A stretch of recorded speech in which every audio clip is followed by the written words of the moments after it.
Hey folks, this is JR with DIY Prepper. Welcome to the channel, and today we are going to be talking about the things that you should charge before a storm. But before we get too deep into that, if this is your first time by the channel, welcome.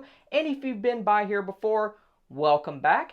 If you haven't done so already, if you wouldn't mind hitting that subscribe button, the notification bell. If any point during the video you like what you hear, or maybe you hear something you hadn't thought of before, go ahead and hit the like button as well. So let's get started. So the first device that I'm going to recommend that you charge before a storm is going to be your cell phone. And there's a couple reasons for that. The first is it can be used to make emergency calls if you need help, and you can also receive calls from others if they need your help. You can also use it to track weather, see what the storm's doing before it gets to you, and also see what it's up to once it hits your town. It can also be used to store important documents. Let's say your house gets flooded, all of your insurance policy documents are in that home, they're damaged. Well, you can keep documents like that stored on your phone. You can keep pictures of your loved ones on there. If for some reason y'all get separated, most people keep pictures of their kids, grandkids, spouses on their phone. So having a fully charged device will allow you to share those pictures with others and hopefully make reunification a little bit easier. And as far as pictures go, you can also use the camera itself on your phone to take pictures of damage that might happen to your home or to your car. Maybe a tree falls on it and you need pictures for insurance purposes. You can go ahead and get right on that, take pictures with your phone, send them where they need to go. And another good thing about smartphones is that you can keep apps on there that would be useful for preppers or during a survival situation. I actually did an entire video over apps for preppers and survival. I'll go ahead and put a card up there, but just be aware it is one of the oldest videos on my channel. Actually, I think it's the oldest video that I still have posted, and it is pretty terrible, but some of the information about the apps is still good. It's still somewhat relevant. Just go easy on me because I didn't have a clue what I was doing then. Not that I do now, but it was much, much worse back then. Anyway, so first one that I have on here is the SAS Survival Guide. And if you're familiar with the SAS Survival Guide or SAS Survival Manual, it's probably one of the best books over, like, wilderness survival. And I actually have the printed copy, and it's always best to have a printed copy because they don't run out of batteries. But having something like this on your phone is just a good stopgap in case you're somewhere where you didn't think to bring that book. At least you have that information available to you for at least some period of time before the battery goes dead. Another good app that I like to keep on here is the American Red Cross First Aid app. Has a lot of useful information about common illnesses and ailments that you or somebody you love is likely to encounter. Things like heart attacks, poisoning, seizures, bleeding, choking, strokes, allergies, and that's just good information to have on hand.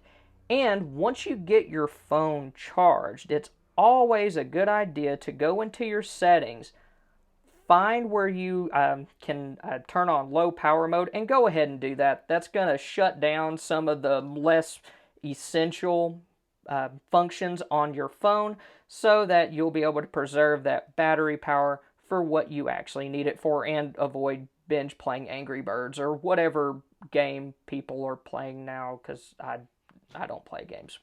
The next thing that I'm going to recommend that you charge is going to be your laptop. It can be used in conjunction with a phone hotspot if you need it for work. Say there's just kind of your normal run-of-the-mill power outage, nothing apocalyptic, and you needed to get some stuff done for work. If your laptop's charged and your phone has a hotspot, then you can get on the internet and do what you need to do for work from your computer. And you can also use this as a pretty big battery bank to at least get maybe 1 or 2 charges for your phone and maybe a flashlight. But one thing that I avoid doing, if at all possible, unless, like I said, I need it for work or something, is I avoid using this during a storm in case I need its battery to power more essential devices like what I mentioned a second ago. The next thing that I'm going to recommend that you charge is going to be portable battery banks. And these can be used to charge different types of USB devices like your phone, flashlights, and they can be small battery banks like this one, and they can go up in size all the way to those large power stations that you hook up to solar panels, because a lot of times you can hook those up to the wall and recharge them like that. Just try to top them off, make sure they got power in them before a storm hits. And you can even get sets of small solar panels that hook up to battery banks like this. I would recommend getting something larger though, something like an Anchor. Those things are about like that. And you can get a nice set of portable solar panels that you can hook up to that so that you can keep your small devices charged during a prolonged emergency.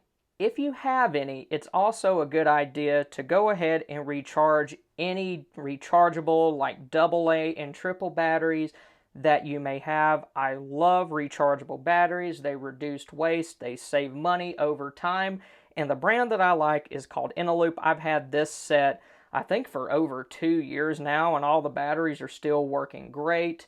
And they also have adapters like this that you can use to kind of convert a AA battery into a D cell like this one. My fat fingers work. And you can also put a AA battery into these C cell adapters as well. The next thing that I'm going to recommend that you charge before a storm, if you have them, is going to be your cordless tool batteries. Cordless tools can be used to quickly repair damage, even if the electricity is out, because you already have the power stored.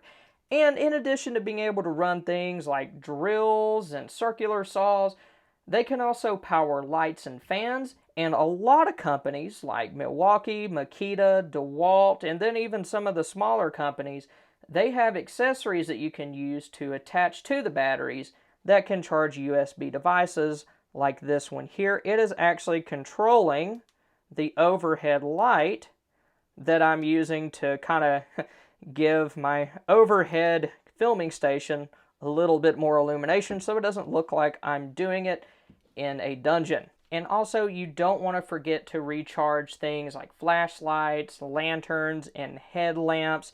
And things like this headlamp, you're not going to be able to charge other devices off of these, but if you try to recharge this off of, say, your power tool batteries or your laptop, that's going to take up a ton of power that you could have used better if you would just charge this up to begin with. Devices like this thing here, this is actually a cool little collapsible lantern that can charge through solar. And you can also use it to charge a phone, but just like with all the others, go ahead and charge it up ahead of time if at all possible so you get a good running start.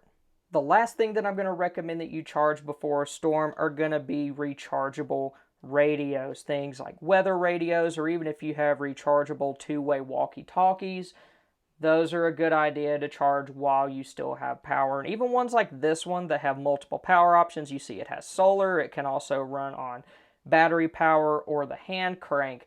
It's a good idea to go ahead and charge them anyway, just because it'll allow you to do more with it. If you have a full battery when you start a storm, you can use it as a radio, you can use the flashlight, and you can use it to charge other devices if you need to. Whereas if you're relying on solar or hand crank, then those power options aren't going to be enough to especially power other devices. You can probably get radio power, but if you're wanting to charge your phone up halfway or all the way, you really need to start with a full battery from this. And also, I did a review over this specific radio, and I'll put a card up at the top of the screen if you want to go check that out.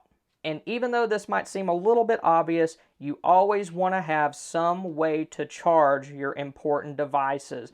And the reason why is you never know when you'll be when a storm hits. You could go to work and it's perfectly sunny, and then by the time lunch hits, it's a torrential downpour with epic apocalyptic winds and all that jazz. Having your chargers with you will let you charge up your devices when a storm happens with little notice.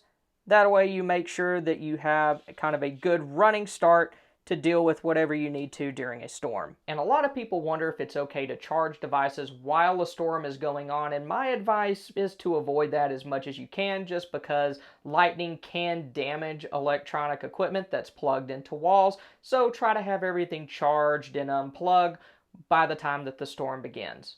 Well, once again, thank you guys for stopping by. If you didn't do so earlier in the video, if you don't mind hitting those like button, subscribe button, and notification bell, I'd really appreciate it. Thank you guys again for stopping by. Hope to see y'all back. Y'all have a good one.